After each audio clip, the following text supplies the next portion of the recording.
It's very important to go on an inner journey, but it's as possible to get lost on an inner journey as it is in an outward journey in the world.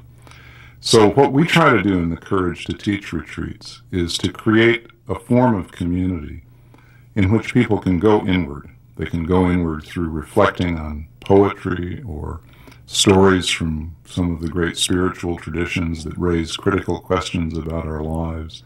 They can go inward in silence. They can go inward through journaling, walks in the woods, all the simple ways that human beings have of becoming more reflective, of taking time to simply listen to their hearts, to let the world get quiet and hear what they can hear from in here.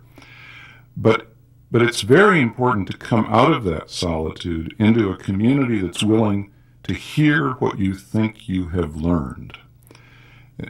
Not to judge it, not to tell you whether it's right or wrong, but to hear it in a way that allows you to hear yourself more deeply.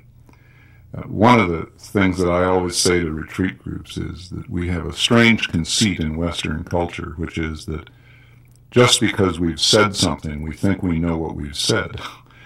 And the most important things we say, especially under these reflective conditions, are often things that come from what I call the inner teacher. I don't alone call it that. I'm a Quaker, and in the Quaker tradition, there's a 400-year history of affirming that every human being has an inner teacher.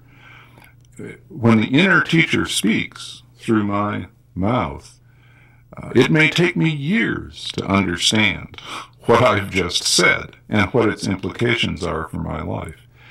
But that process is going to be greatly helped along by having a community of people who are willing to hear me into speech, who are willing to let me say whatever is truly on my heart and mind, not to judge it, not to fix it, not to advise me, not to set me straight, but simply to let me hear myself at a deeper level.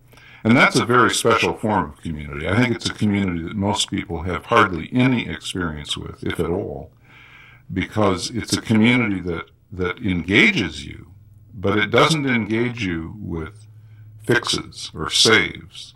It engages you with, first of all, listening, and then with honest, open questions. What did you mean when you said that? Can you say more about that? Is what you're talking about connected in some way to other areas of your life? This is the kind of community we try to create in our retreat groups, and I think it's a kind of community that teachers find astonishing in its positive consequences for their lives.